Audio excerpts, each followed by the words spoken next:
Bienvenidos todos a los Misterios de Irán. Estamos transmitiendo desde el Golfo de México para el sur de Estados Unidos, toda la República Mexicana, Centroamérica y Sudamérica. Mi nombre es René Irán y esto es Los Misterios de Irán, hoy día 10 de septiembre del 2020, el año de la famosa pandemia. Algo que no olvidaremos y que nos llenará de intriga, si fue natural o fue artificial. Yo me quedo con la última.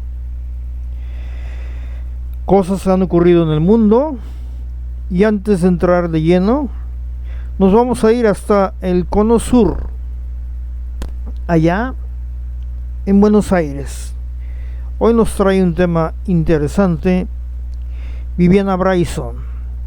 También tenemos hoy al máster Carlos Guzmán Rojas, un gran ufólogo de trayecto, autor también de muchos libros en la temática ovni extraterrestre.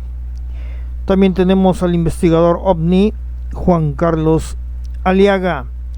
Noticias del mundo internacional. Aquí nos basamos en hechos con fechas y todo lo que puede ser objetivo. Tratamos de ser lo más objetivo que se pueda en estos temas. Es difícil, sin embargo, no imposible acercarse a lo que puede ser una realidad entre comillas. Muchas cosas ocurren. Muchas cosas parecen ser lo que te ponen con un medio de comunicación.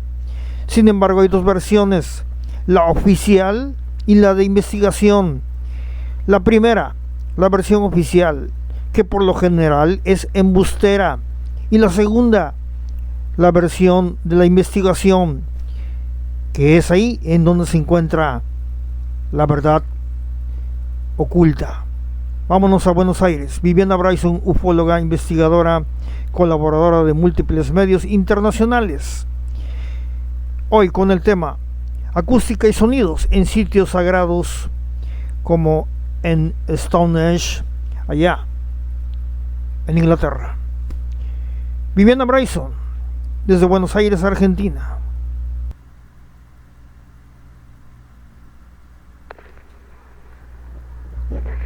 Muy buenas noches, ¿cómo están? Hoy le traemos un tema muy interesante sobre ciencia. Las enormes piedras erguidas en el círculo exterior de Stonehenge podrían haber actuado como un amplificador y proporcionar una reverberación que mejorarían el habla y la música en ceremonias celebradas hace miles de años antes que surgiera la acústica moderna, según revela una nueva investigación. Los sorprendentes efectos de los sonidos, incluidos el eco repetido de la reverberación, no habrían sido muy familiares para la mayoría de las personas que se reunían allí, dijeron algunos científicos, aunque estos podrían haber experimentado efectos similares dentro de las cuevas, cañones o desfiladeros. Los resultados de la investigación pueden ayudar a explicar parte del antiguo misterio de la arqueología. ¿Qué efectos tuvieron en los sonidos los sitios y las edificaciones antiguas, tales como los círculos de piedras, las cámaras funerarias y los templos antiguos? En el caso de Stonehenge, que se construyó por primera vez hace más de 5.000 años en Salisbury Plain, en el suroeste de Inglaterra, la amplificación sonora podría haber ayudado a la comunicación del habla y la reverberación a mejorar los sonidos musicales. Esto lo escribieron y lo investigaron un grupo de científicos y fue publicado en la edición de octubre del Journal Archaeologic Science. Es un tema por demás interesante, ya que se han hecho muchísimos experimentos relacionados a los sonidos y a determinados aperturas de portales dimensionales provocados por notas musicales y determinadas música sagrada en sitios como en Stonehenge. Espero que lo hayan encontrado muy interesante. Hasta la próxima semana. Soy Viviana Bryson. Ha sido todo por hoy. Desde Buenos Aires, Argentina. Fíjate que ahora que estás diciendo esto, Viviana Bryson, se lo comento a ustedes. Allá en una zona aquí arqueológica que se encuentra al norte de la ciudad de Veracruz, donde estaban asentados los zempoaltecas, Zempoala, Veracruz. Zempoaltecas fueron el pueblo que se le unió, el primer pueblo que se le unió a Hernán Cortés para hacia la gran Tenochtitlan. Se le unió porque fue un pueblo que fue amancillado por la gran Tenochtitlan, por Moctezuma, ya que pues da de cuenta que en aquella época eran como el hacienda, ¿no? Ellos venían a esta zona periódicamente a quitarles el oro, la plata y piedras preciosas que tenían que dar como parte de pues lo que viene siendo mantener el imperio de la gran Tenochtitlan, como lo hacen todos los imperios. Obviamente los zempoaltecas, gobernados por un hombre denominado el Gordo, así está ahí denominado en la historia. Dicen que tenían que cargarlo 4 hombres en una especie de camilla, no sé exactamente el nombre antiguo en náhuatl, pero tenían que levantarlo entre 4 hombres porque era una mole de hombre. Imagínense cuánto pesaba. En ese sitio arqueológico se encuentra un círculo de aproximadamente 7 metros de diámetro, en donde hay un borde en piedra de no más de 35-40 centímetros. De no más, escuche usted, un borde, al perímetro, a la redonda, de 7 metros de diámetro. No se trata de ningún sitio cerrado, ni una bóveda, ni nada. Solamente es un borde de 30 a 40, máximo 40 centímetros de alto. Pero yo creo que es como de 30 centímetros. Tú te pones en la parte de en medio y tú escuchas, hablas y tú escuchas, empiezas a hablar ahí en medio. Y es increíble, pero todas las personas, de hecho los arqueólogos lo dicen, hable usted aquí en medio, hablas y se escucha eco, y tú no ves ninguna pared, obviamente no hay nada que pueda regresar el sonido, al menos visible, ¿eh? ¿Cómo es que regresa el sonido como si estuvieras en una sala, en un salón vacío? Este fenómeno. Así es que me llama la atención a esto que estaba mencionando Viviana Bryson, acústica y sonidos en sitios sagrados. Y eso también ocurre también en otras partes de pirámides. También ocurre en otros sitios. Y así es que se repiten esto de acústicas y sonidos sagrados, como en el caso que nos acaba de mencionar Viviana Bryson, allá en Stonehenge, en Inglaterra. Continuamos aquí en los misterios de Irán. Bueno, y aquí tratamos una gran gama de sucesos. Pueden ser también sociopolíticos, pueden ser también cuestiones del cosmos, aeroespaciales. Hace rato, bueno, no hace rato, hace que será ayer o antier, tuve una pequeña confrontación ahí sobre el SpaceX que fue lanzado.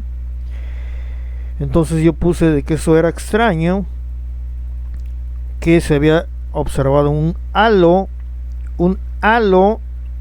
en donde hay una cosa redonda adentro.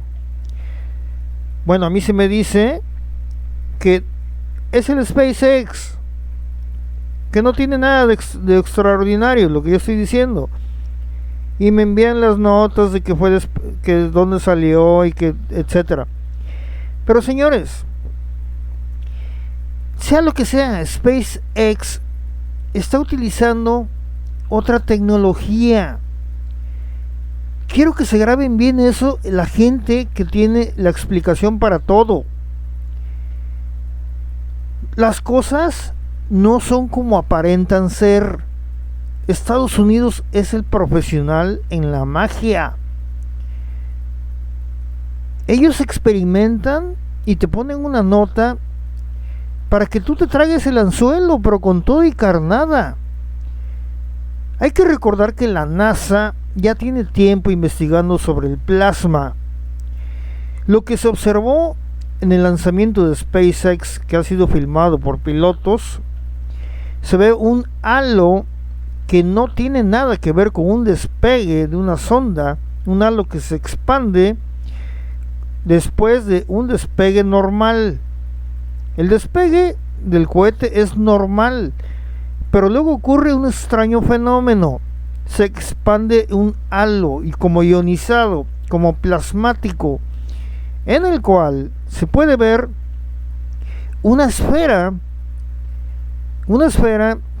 que no cae tan bruscamente. Ahora, ¿qué es esa cosa que cae bruscamente, que no cae bruscamente? Se mantiene ahí y de pronto empieza a descender. ¿Qué es un fenómeno óptico? Me dicen. Bueno, si es un fenómeno óptico, los pilotos que van observando eso a creo que más altura que ese objeto, ven esto y les llama totalmente la atención. Hay que recordar también que los pilotos están familiarizados con todo tipo de información de aeronáutica, ya sean de la NASA, ya sea de cohetes espaciales. Están en eso. Es como nosotros los que andamos en los misterios, leemos, nos informamos sobre muchas cosas de los misterios, desde los poltergeists, desde los fenómenos UFOs, de los encuentros cercanos, de la radiestesia, de la psicocinesis, telequinesis, de la clariaudiencia, clarividencia, etcétera. Esta gente tiene una impresión de qué es eso, y realmente es un fenómeno en donde ya investigando hay ahí, y cheque usted muy bien, esto se encuentra ya también en los posibles próximas misiones que tiene que hacer tarde o temprano la NASA. Ya no tiene que estar sujeta a la propulsión a chorro, porque la propulsión a chorro es nada más sacarte de la Tierra. Quiere decir ir en contra de la fuerza de gravedad de la Tierra, impulsarte y sacarte a la atmósfera, y de ahí llevarte por las mismas leyes del cosmos, la fuerza de gravedad, o por la fuerza de gravedad de Marte, y de ahí te impulsa y te manda al otro. No, estos quieren entrar a la era del plasma. Para mí, que lo que observamos en el lanzamiento, uno de los lanzamientos de SpaceX que fue filmado, se trata ya de entrar a esos lares. No es extraño, porque ya hay ahí 8 posibles proyectos plasmáticos de la NASA para lanzamiento. Vámonos a noticias mundiales. Fíjese usted que en Brasil ocurrió algo interesante para todos aquellos que aman la cuestión del terror. Fíjese que reabren sí un parque temático de terror.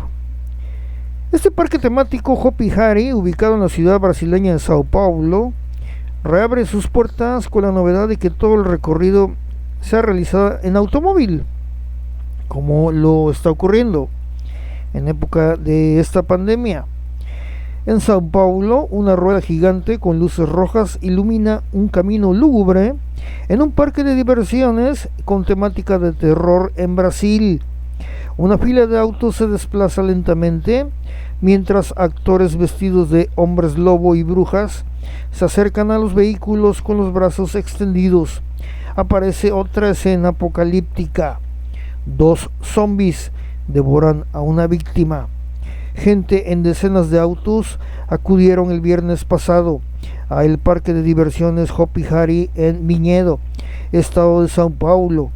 El parque temático, cerrado debido a la pandemia, reabrió con una adaptación para prevenir la propagación del famoso virus. La gente disfruta el terrorífico espectáculo desde sus autos. Fíjese que allá en Israel, marihuana cae del cielo, lluvia de bolsitas de marihuana.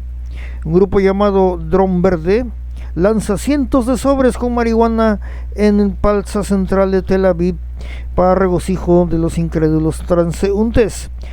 Tel Aviv, centenares de sobrecitos con marihuana cayeron del cielo esta semana en la plaza central de Tel Aviv. Imagínese usted que va caminando y bueno, aquí te meten al bote por traer eso. Bueno, ya en Tel Aviv les cayó del cielo, para regocijo de los alucinados transeúntes que se precipitaron de recoger el maná que caía del cielo. El dron dejó caer a los centenares de sobrecitos con 2 gramos en la plaza de Rabin frente a la alcaldía de Tel Aviv. 2 gramos de la mota. Las 2 personas que estaban al comando de la aeronave fueron interpeladas por la policía.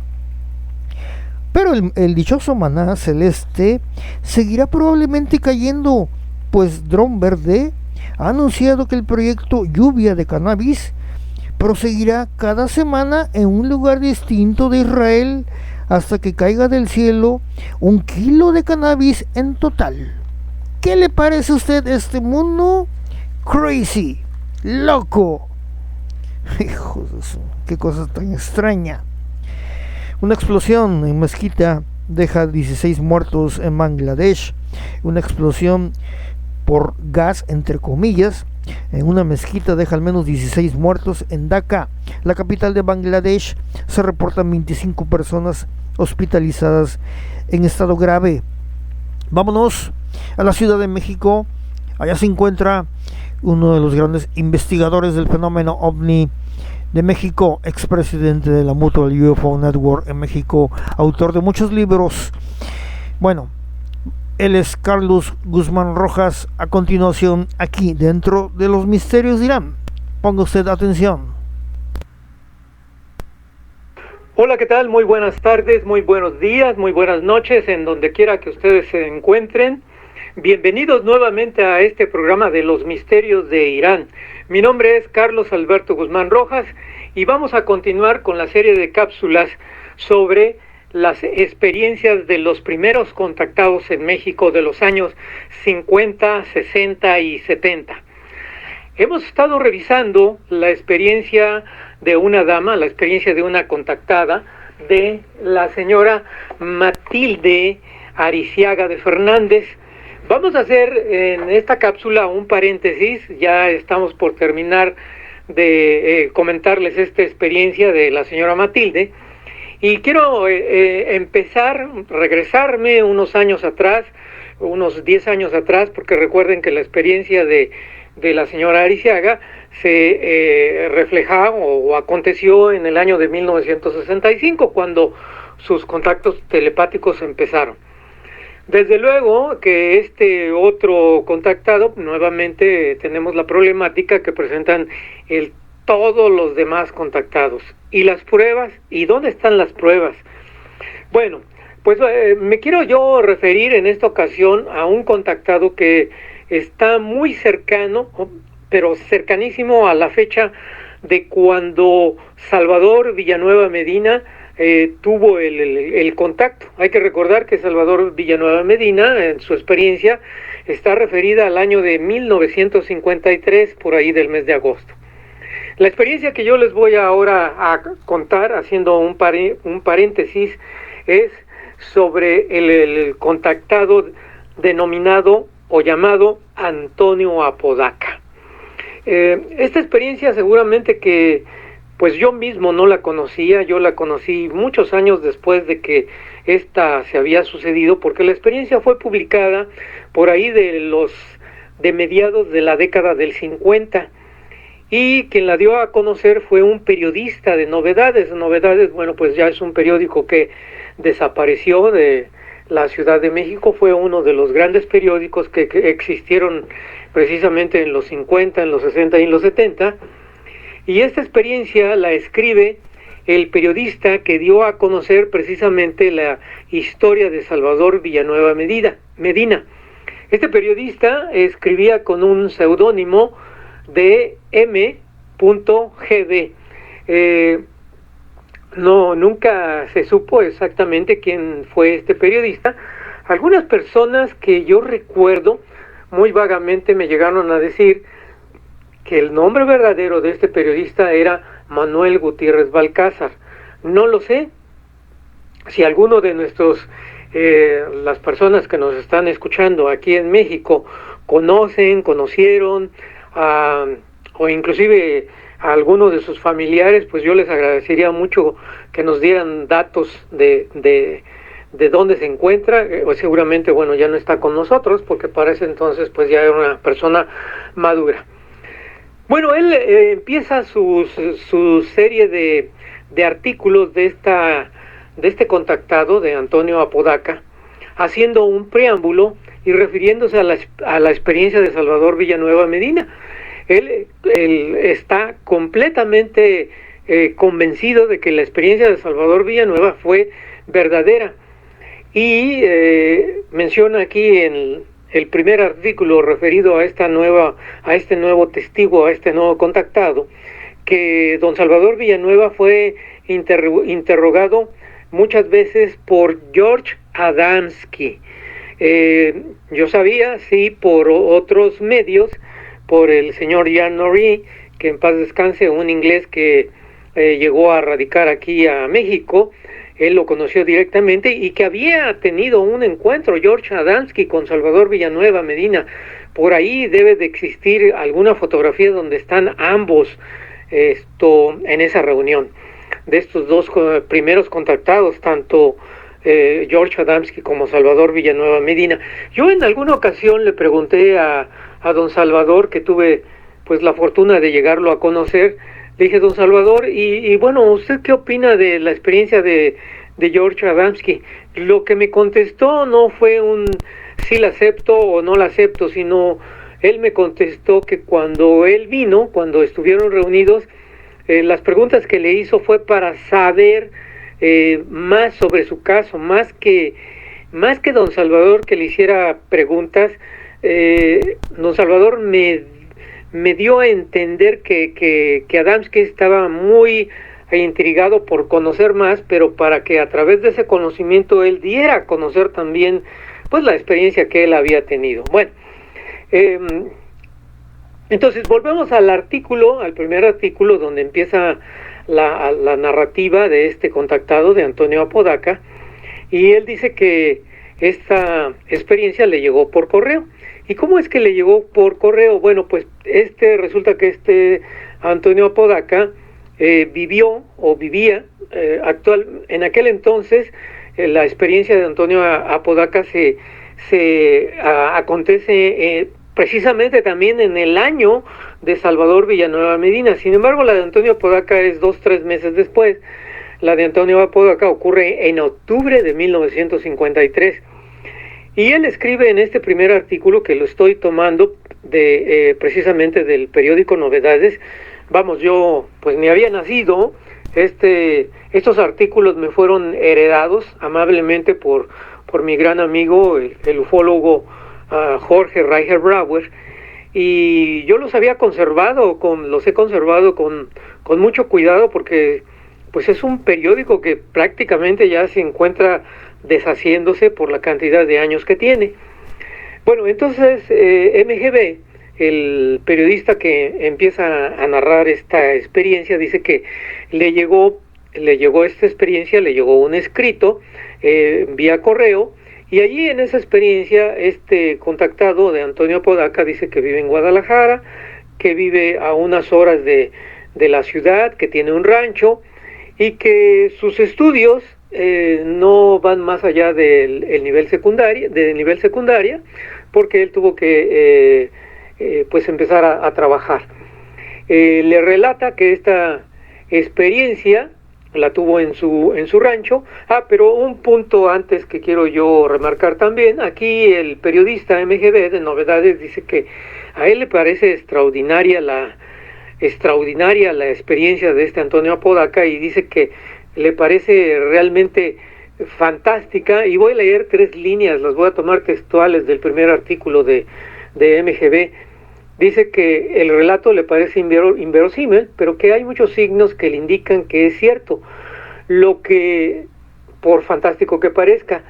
Dice que él se encontró sorprendido de este texto porque en aquel entonces, en el año de 1955, aún no llegaban a México los libros de Adamski, de Desmond Leslie, de Daniel Fry y de Cedric Allingham. Bueno, esos, como recuerdan, son los primeros contactados estadounidenses, con excepción de Leslie, que es inglés. Entonces dice, ¿cómo es posible que esos libros que se habían ya publicado, pues que tienen esas, digamos, referencias de esos contactos, de cómo es que vieron a estos seres y cómo viajaron, etcétera, cómo es que este señor, Antonio Apodaca, un ranchero, las esté describiendo casi de una manera muy semejante, muy igual al de esos contactados? Bueno, relata que el contactado Antonio Apodaca tenía en ese entonces, estamos hablando del año de 1953, porque la historia la dio a conocer 2 años después.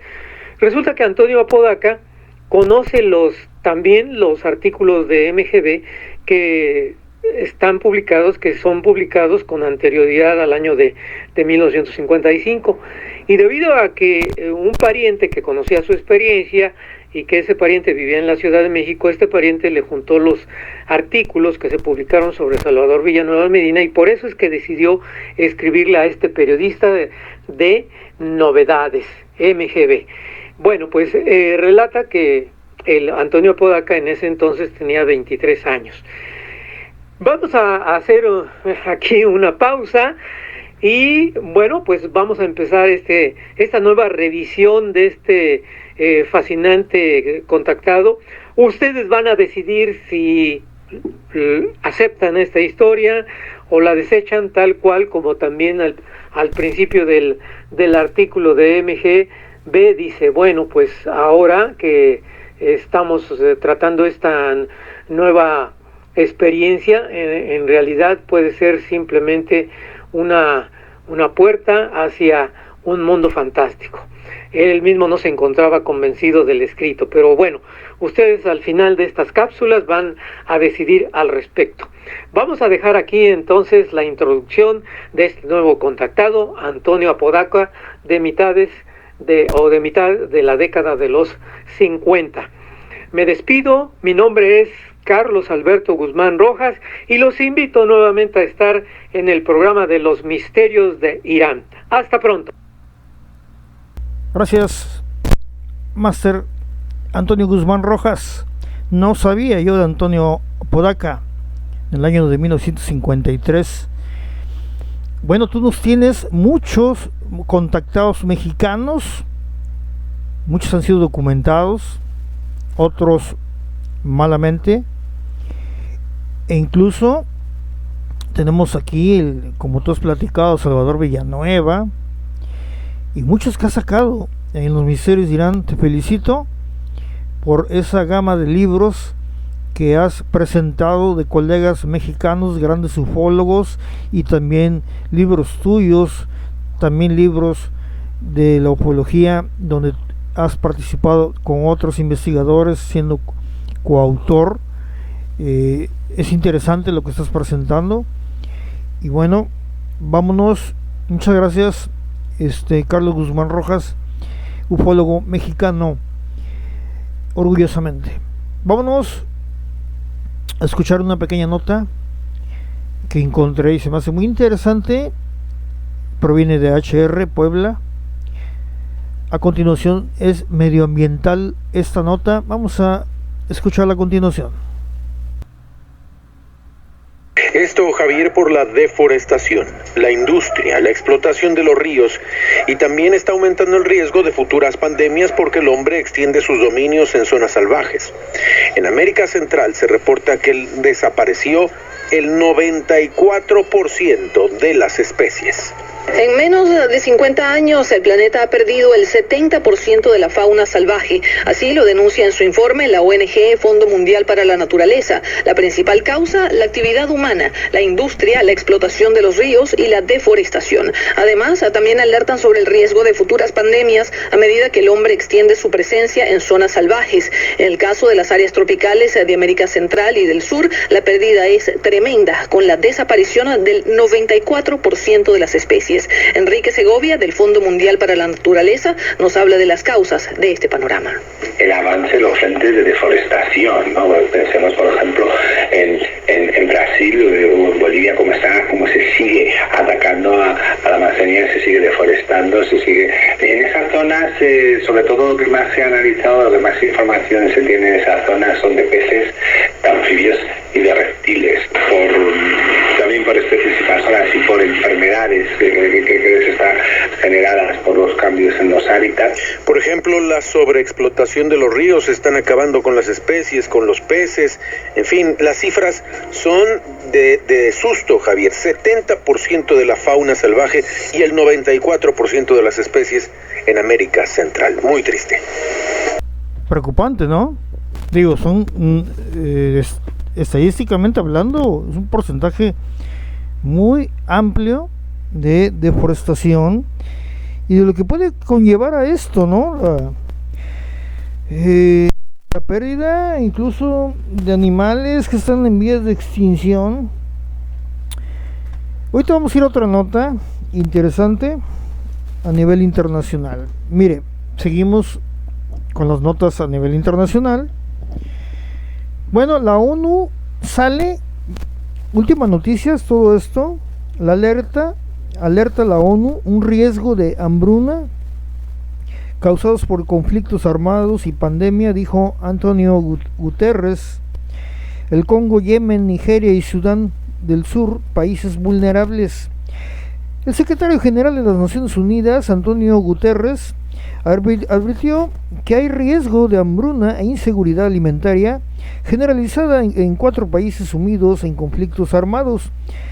Los siguientes son la República Democrática del Congo, Yemen, en el cual ya yo he hablado en este programa de que hay niños muriendo de hambre ahí con moscas en los ojos, algo terrible. El nordeste de Nigeria y Sudán del Sur, y que millones de vidas corren peligro. Yo diría que son mucho más países, pero bueno, se ponen estos nada más.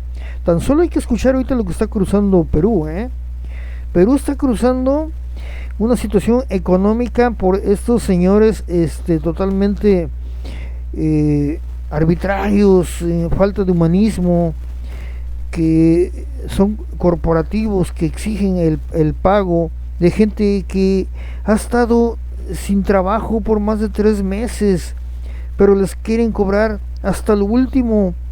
Bancos usureros totalmente en el Perú, y estoy en pro de la ayuda a esta gente, el apoyo total a esta gente que se protesta en el Perú en pro de estos bancos que no tienen la mínima sangre humana, porque es de todos bien conocidos que hemos pasado por meses de terribles hambrunas, desempleo. Y si usted se espanta de hambrunas, bueno, yo le voy a decir algo, he visto cosas que no había observado en México. He escuchado cosas que no había yo escuchado en México y también en otros países. Imagínese usted un pensionado en el Perú, como muchos pensionados en el Perú, que están saliendo a la luz pública de que su pensión es de 7 soles al mes. Imagínese, ¿quién puede vivir con ese miserable sueldo ante un gobierno que no mofa ni hace nada? El gobierno de Vizcarra. Continuamos. En una nota, miembros del Consejo de Seguridad, el jefe de la ONU dijo que esos 4 lugares padecen entre las mayores crisis alimentarias del mundo. Según el informe global de 2020 sobre crisis alimentarias y análisis recientes sobre el tema. Sin embargo, señaló, los fondos para ayudar son muy escasos. Hay que actuar ahora, dijo Guterres. Tras sufrir años de conflicto armado y violencia relacionada, la gente de la República Democrática del Congo, Yemen, el nordeste de Nigeria y Sudán del Sur, afrontan de nuevo el fantasma de una mayor inseguridad alimentaria y posiblemente una hambruna. Un oscuro panorama. Los indicadores clave empeoran de forma similar en una serie de países afectados por conflicto como Somalia, Burkina Faso y Afganistán. La situación varía de país a país, pero se están matando, hiriendo y desplazando a civiles. Se destruyen medios de vida y la disponibilidad y el acceso a alimentos se ve interrumpido en medio de una creciente fragilidad, dijo Guterres.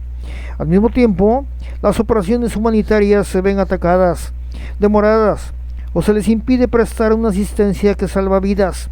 La inseguridad alimentaria en los países afectados por conflictos se ve exacerbada ahora por desastres naturales, reveses económicos y crisis de salud pública, todos planteados por la pandemia del COVID-19. Las consecuencias económicas de la pandemia han tenido un gran efecto en la seguridad alimentaria y productiva agrícola, dijo la ONU. Vámonos a la zona andina. Allá se encuentra mi amigo Juan Carlos Aliaga, ufólogo internacional. Vamos a escucharlo a continuación. Él se encuentra allá, en Santa Cruz de la Sierra, en Bolivia. Si es normal referirnos a novedades y cosas que están sucediendo que llaman poderosamente la atención. Esto ya, como decimos, ya no es tan novedoso, porque las noticias están y día que pasa nos llevamos sorpresas. En esta ocasión quiero referirme a algo que está sucediendo en nuestro satélite natural. En este caso hablamos de la Luna. La Luna, como sabemos, es un satélite nuestro que está orbitando ahí, pero siempre da una cara que es la única que la podemos apreciar y ver todos los días. Pero han habido noticias que han ido saliendo estos días que se dice que la Luna se está oxidando, o sea, se está encerrando, como decimos comúnmente. Y para que suceda aquello, tendría que haber oxígeno en ese lugar. Entonces, ¿qué significa esto? ¿No será más bien que nos han mentido y que realmente existe, aunque no en una cantidad mayor a la que tenemos en nuestro planeta, oxígeno, lo que está provocando que hayan rocas dentro de la Luna, más bien dicho, encima de la superficie de la Luna, que estén teniendo estas características? O como también hay algunas personas que mencionan y creen que la Luna vendría a ser una nave interplanetaria que sería de una construcción artificial y obviamente es metálica. Y si fuera así, también podríamos decir que coincidiera que tal vez esta máquina está deteriorándose, me refiero a la Luna. Fuera como sea el asunto, es que también hace muchos años hemos tenido la información, y eso lo conocen todos aquellos que estamos en este ámbito de la ufología y todo aquello, que en los años 1973 aproximadamente ha habido una misión conjunta de los soviéticos de ese entonces con los norteamericanos a la cara oculta de la Luna, donde han podido evidenciar que había estado estrellada una nave gigantesca en el lado oscuro de ese satélite. E ingresaron al lugar y pudieron ver que dentro de esa astronave que medía cientos de metros habían unas criaturas que podríamos decir en un sueño, o sea, con una animación suspendida. Habían dos principales, uno que solamente estaba la cabeza y el cuerpo como que ya estaba deteriorado, y otra que sí se mantuvo totalmente bien. Una mujer, porque tenía los rasgos físicos femeninos, que tenía ahí unos aparatos colocados en los párpados de los ojos, en lo que es las fosas nasales y en la boca, que los astronautas estos norteamericanos y rusos tuvieron que sacar aquí estos aparatos para poder traer esta momia aquí a nuestro planeta Tierra. Y en ese interín de estar sacando este tipo de aparatos que tenía insertada esta criatura, empezó a salir fluidos, podríamos decir su sangre, para que seamos más claros. Entonces ellos han tenido la oportunidad de traer esta criatura acá a nuestro planeta Tierra. ¿Esto qué significa? Una prueba más de que nuestro universo está plagado de vida y que nos han ido ocultando también vida de diferentes lugares de procedencia. Claro, esto muchas veces lo escuchábamos como simplemente una información de alguna conspiración y todo aquello, pero ya se ha ido comprobando que sí efectivamente ha habido este evento ahí en la Luna.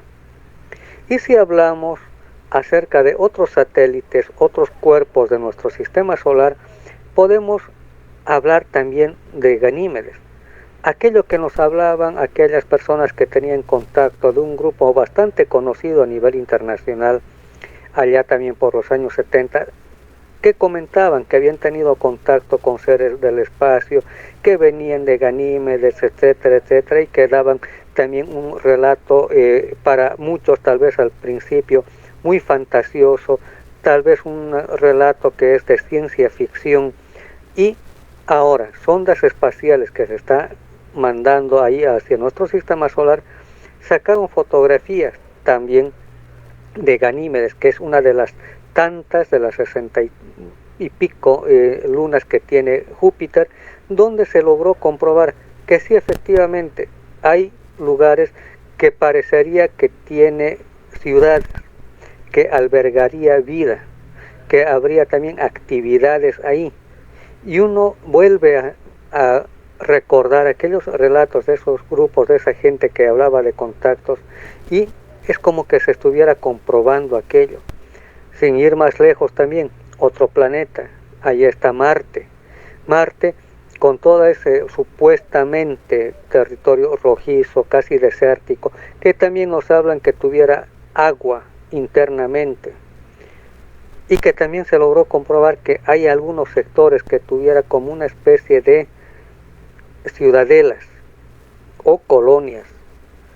Vaya a saber de qué tipo de criaturas, no necesariamente marcianas, por ahí sí son aborígenes de ahí, o tal vez sean de otro lugar de procedencia.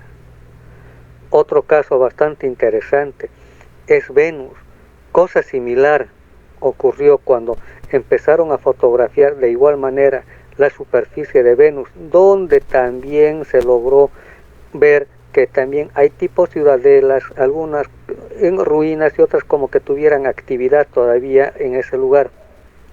Y se sabe por leyendas de la cultura andina de esta región de Sudamérica que la leyenda de la llamada orejona, que es una criatura, según las leyendas andinas, cuentan que vino desde el espacio una mujer que ella misma decía que era de procedencia venusina y que tenía en las manos y en los pies las membranas interdactilares, en otras palabras, muy similar a lo que son los patos o gansos, y que podían nadar, o sea, en otras palabras, eran anfibios.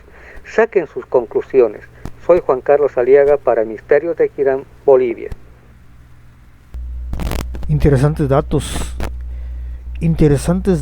Imagínense un ser traído de la luna, de una entidad bajada allá en la zona andina. A mí no me extraña, Ya tenemos el Viracocha, ese dios de los incas, en la zona andina. Al parecer tenían un rostro ario, como se describe al Quetzalcóatl, Huitzilopochtli, al Yahvé, etcétera. Seres celestes, quiere decir aquellos venidos del cielo. Hay información internacional. Según datos, se triplicaría en invierno decesos por COVID. Ha de decir, estoy hasta el cogote de esto. Ni modo, estamos en el planeta Tierra. No estamos en otro lado. No podemos voltear hacia otro lado y hacernos el que no vemos. Estamos en este barco navegando en este mar cósmico. Y si usted voltea hacia otro lado, y si ese camarote se está quemando en su barco o se está hundiendo el barco, ¿qué vole? ¿Qué va a hacer? ¿Va a hacer que no ve? Tarde o temprano le va a llegar a usted. Cuando veas las barbas de tu vecino cortar, pon las tuyas a remojar.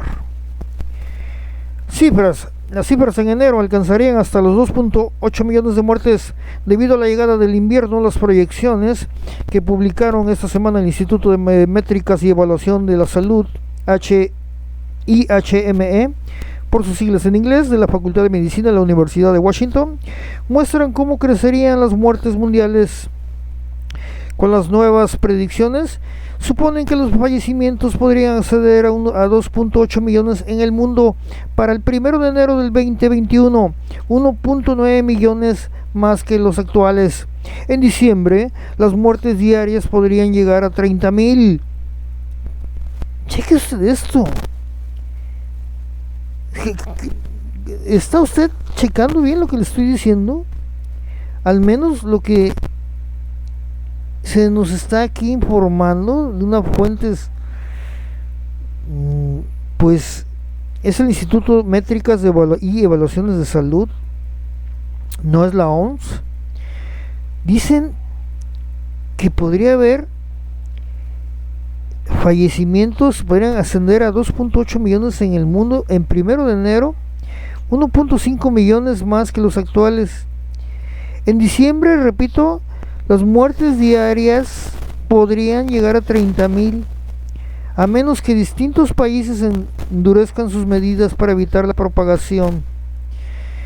Híjoles, y esto yo lo veo durísimo, porque la gente ya casi le vale un reverendo cacahuate. Obvio, está hasta la madre ya de esto. Mucha gente que ha estado encerrada, han perdido el trabajo. Lo mínimo que tienen que hacer es salir, porque se van a venir post-COVID las afectaciones psicológicas, y las afectaciones psicológicas ya se encuentran. Los altos índices de conflictos en el hogar se han levantado, han ido a más también, y es lógico, porque están día a día, no están acostumbrados a convivir juntos. Se entiende, desalentador.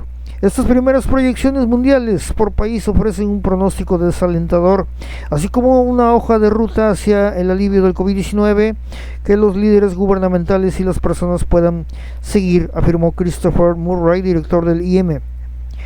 Nos enfrentamos a la perspectiva de un diciembre mortal, alertó especialmente para Europa, la India, Estados Unidos y países de América Latina, en donde estamos inmersos. Sí, y en América Latina nos vamos al Perú. sobre este mismo tema. Un médico que ha llegado a tener enfrente revela sobre el coronavirus. Hay cosas alternativas. Hay cosas, usted no se puede quedar cruzado de brazos. Jamás. Porque le dicen que no hay nada que hacer. No. Su derecho es vivir. Y si hay cosas alternas que puedan menguar esto, que puedan apaciguar estas aguas de este virus creado, para mí no me queda duda ya. Escuchemos a este médico del Perú con estas revelaciones. Escuchemos a un médico que ha tratado a muchísimas personas con COVID y que afirma lo siguiente. Ponga usted atención. Pero ¿quién se lleva los lauros de la buena noticia? ¿Quién ha cargado sobre su hombro esta buena noticia? ¿Quién la ha construido? Ojo que no es el Estado. Tampoco, me gustaría decir que son los hospitales, pero tampoco son los hospitales. Es el pueblo peruano. Es el pueblo peruano que levantándose, ¿no?, arriesgando su salud, ¿no?, ha comenzado a tomar acciones y ha comenzado a enfrentar directamente en sus casas al coronavirus. Y lo digo, ayer por ejemplo en la noche yo atendía a uno de los tantos pacientes, innumerables pacientes que atiendo por videoconferencia y otros muchísimos que he visto en mi consultorio y más de miles que he visto en provincias directamente. Porque recuerden que yo viajaba a provincias y con mi estetoscopio escuchaba el pulmón de paciente por paciente, ¿no? Allí he visto más de 3.000 pacientes personalmente. Así que, ¿cuál es la realidad? Cuando yo anoche, por ejemplo, daba una consulta a un paciente de Puente Piedra, estaba con su mamá allí, y entonces estoy conversando con él y le digo, ¿qué le estás dando a tu mamá?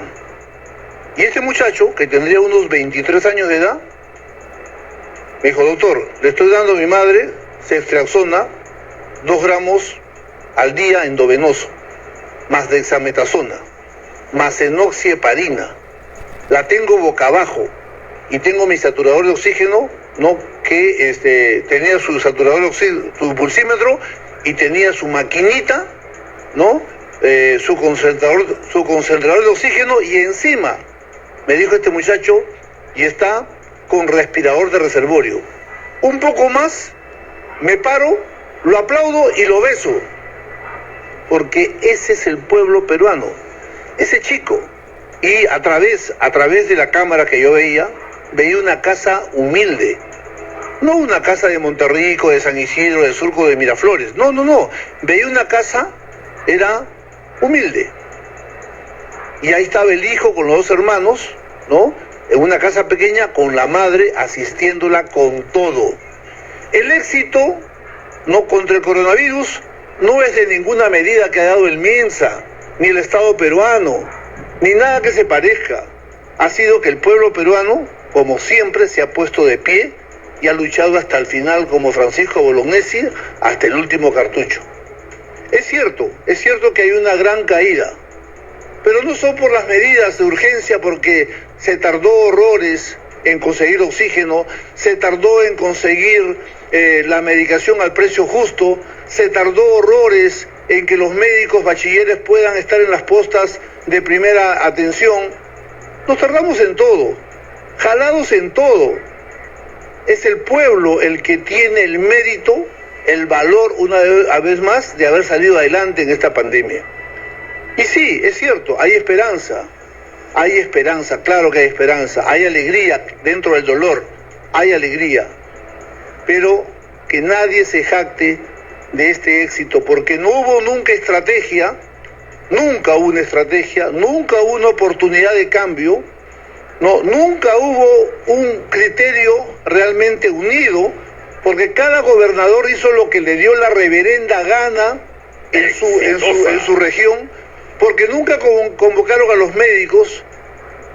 No en vano, también los médicos pagamos nuestro precio. Somos el tercer país con la mayor cantidad de muertes en toda América Latina, y gracias a Dios me salvé de sumar estas estadísticas, y por eso levanto mi voz, porque mientras muchos estaban debajo de sus camas o atendiendo de lejitos nomás, como muchos médicos que no están en este país, yo tomé la decisión. Con eso que ponen las gallinas, tomé la decisión. ¿Yo qué soy? ¿Qué soy yo? Soy médico. ¿Dónde tienes que estar? Allá, al frente. Y si te mueres, te mueres. ¿O qué crees que hace un soldado cuando va a la guerra? ¿Qué vas a decir? No, chilín, chilón, cerré mi puerta y ya no juego. Chepi, chepi, chepi, nada que chepi, chepi. No, tú eres soldado, vas al frente y ganas o mueres. Y si te hieran, te curas y vuelves al frente, porque para eso eres soldado. Y si eres médico, y realmente eres médico de convicción, entonces vas al frente. Y si te mueres peleando en tu ley. Pero, para volver al tema, una gran noticia. Efectivamente, la curva comienza a caer. ¿Cuándo se muere la gente? La gente no se muere de gripe, ni de dolor de cabeza, ni de dolor de espalda, ni de dolor de pecho. La gente se muere porque hay una neumonía, y esa neumonía, ¿no?, después deviene en una insuficiencia respiratoria severa, y el paciente se muere por falla sistémica. Por eso se muere el paciente. ¿Ok? Y entonces, ¿dónde se le hizo frente? ¿Dónde? En las casas. En las casas humildes. Allí se ha hecho frente. El Perú se ha puesto de pie, ¿no?, y se ha defendido con uñas y dientes. Y mi aplauso es para el Perú, para ese hombre lejano, sin plata, sin bono, pobre, sin atención primaria, ¿no?, que ha luchado por salvar a su familia. Para ellos va mi aplauso. Para ellos va mi aplauso. Está bien, yo también como peruano celebro, como la ministra, estos alcances. Pero que nadie me venga a por ahí a sugerir que esa caída es controlable porque se ha hecho una acción, digamos, eminentemente por alguna institución, el Estado, el gobierno, el MINSA, las clínicas. No, señor. Esta caída constante, perenne, es porque cada vez que yo recibo un paciente, y yo atiendo al día más de 50 pacientes por día, ¿ok?, veo de diferentes lugares, los pacientes que vienen. ¡Exitosa! Y ya vienen ya a control, ya iniciaron su guerra, ya lucharon en sus casas. Y te cuentan lo que han usado, lo que han padecido, qué medicamentos han puesto, se las han ingeniado por todas para ponerle a sus familiares su medicación. Eso ha ocurrido y sigue ocurriendo en el país. En una casa muere dos personas, pero se salva el tercero. Cuando se salva el tercero, toda la población de esa casa toma nota de qué medicamento le ha servido. ¿Y saben lo que hacen? Le pasan por teléfono a la comadre, a la vecina, a la tía, a la prima que vive en Jaén, al primo que vive en Juliaca. Y la gente comienza a seguir, ¿no?, esta orientación. Eso es lo que ha pasado, ¿no? Eso es lo que ha pasado. Y aunque los médicos quisiéramos y recomendamos siempre la no automedicación, pero la realidad muchas veces es más grande, mucho más grande que lo que quisiéramos y lo desearíamos. Hoy en día hay que celebrar, hay que festejar. La curva está cayendo y seguirá cayendo. ¿Saben por qué seguirá cayendo? Porque ya el Perú se puso de pie. Porque ya el peruano tomó conocimiento. Tras muchos meses de que nadie decía nada, se demoraron una eternidad en reaccionar y tenían al peruano en una desinformación. Ok, ya el peruano dice, bueno, si esta enfermedad pasa a mayores, ya yo sé lo que tengo que hacer. Y están ejecutando, ¿no? Es lamentable que nuestro país tenga que vivir estas experiencias. Y eso habla de la necesidad de una reforma profunda en la salud. He entrevistado a muchas personas que han sido exministros de salud y que en su tiempo no hicieron absolutamente nada. Y hoy día salen como opinólogos, cuando en su tiempo, en un momento en que el Perú en estos últimos 15, 20 años tenía una bonanza económica, no hicieron nada. ¿Ok? Entonces, hay una gran esperanza. El día de ayer murieron 113 peruanos. No quisiéramos que hayan muerto tanta gente, ¿no? Y que esto seguirá bajando, sí, seguirá bajando, con toda seguridad, porque yo sí confío en la valentía y la decisión del pueblo peruano. Y este ejemplo que yo pongo del chico de Puente Piedra, lo veo a cada instante cuando me llama una persona de Huancavelica, cuando me llama una persona de Huamachuco, cuando me llama una persona de Patás, ¿no? Y yo veo a través de mi celular la realidad de esa familia. Veo su vestimenta, veo la casa, veo la necesidad, pero veo ahí luchando al pie del cañón por su familiar. Allí donde no llega el Estado, donde no hay postas, donde no hay medicamentos, donde no hay oxígeno, donde no hay nada, el pueblo peruano nos saca la cara por el Perú. Y estoy seguro que muy pronto, por esa fuerza que tiene el peruano, vamos a salir adelante. Bueno, quise pasar esto. Este médico que ayer acaba de salir en la tarde en Exitosa Perú Radio, extraordinario medio de comunicación que está abriendo mentes allá en el Perú por un pueblo que ha sido mancillado últimamente por estos usureros banqueros. Y bueno, cómo opera la mente es un misterio, cómo opera estos de plano élite. Sabemos muy bien también en los temas de dominio mundial que hay una élite que controla todo, y entre ellos están estas situaciones. Una vacuna que probablemente se las van, ahorita están en competencia muchas empresas de vacunas. Imagínense el negociazo que van a hacer en venderla a cada país.